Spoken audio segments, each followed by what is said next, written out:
Hello, my dear friends. Today I'd like to talk about how to make that first initial step. Well, first of all, most of us know that until you are ready to stop smoking or taking heroin or drinking or obsessing with your food or your gambling and money, no one out there and nothing out there is actually able to help. But comes a day when all of us get tired and we all make this decision to stop and at least give it a try to make a change. Most likely because we run into all kinds of problems in our life. Now, back in the day, as a young heroin addict, almost 20 years ago, it was very easy, in Canada to get on the methadone maintenance program. Oh, sorry, I'm going up this hill. But anyhow, it was easy, and literally the day we went in and saw the doctor, almost the same day, we would be put on the medication and start the program right away. Now, it's way different. The healthcare system is a lot harsher. I guess they don't have as much money, and they have to cut a lot of fundings. The Healthcare Canada, not only is it provincial, so if you live in BC, you cannot seek out help in Ontario because healthcare is provincial in Canada too.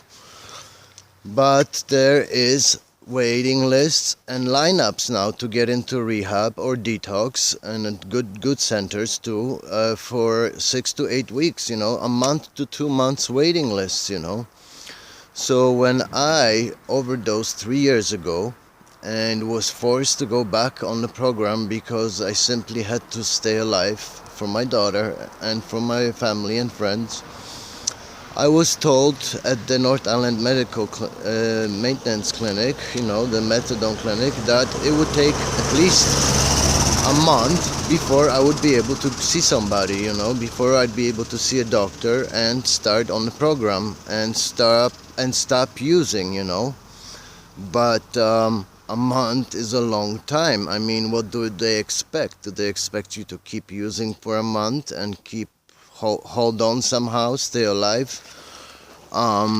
Because you can't obviously just stop without their help, because if you stop, you go into extreme withdrawal.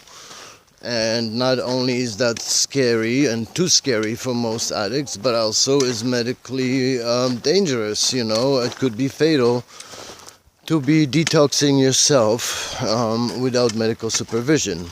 And so when one of my very best friends took me in, we found out it would take about a month. So we sat down and figured out, what can we do? Well, this is what I did, and you could try it too. There is other ways that I could tell you how to detox yourself without necessarily experiencing the pains of withdrawal. But I will not tell you these techniques that I have learned until I know that they are for a good use. I don't want to spread these ways to people who just want to get off heroin quickly so they can get another hit and feel it. No. I will only tell you when it's time, when you really want to help yourself. So what we did is we sat down and figured out a plan. Now, my friend put together a team of about 10 friends who stuck by me and sat around and came and visited me several times a day for a month. And this is what I asked of them to do. Every morning to bring me 10 to 15 heads of poppy plant. Just 10 to 15 heads with a little bit of stem attached to it. And I would make my own opium tea. and 2 milligrams of Ativan, 1 milligram pills. So I would take one in the morning and one in the afternoon to help my anxiety and high blood pressure, okay? And as I've learned during my years how to make opium tea, I would make my own opium tea out of those opium heads, and I would use that natural plant and tea instead of shooting up, heroin, and I would get by another day. And so friends would come by and spend time with me, sometimes days and sometimes even all nights. And they would bring me these poppies and these Ativan and keep me company and keep a journal and be very, very awesome to me. And every day I got better and better and better. And I didn't experience the withdrawals because I was doing the poppy tea and taking Ativan. And soon a month went by and we were able to go see doctor at the North Island Methadone Maintenance Clinic. And sure enough, I got on the program right away, pretty much the same day.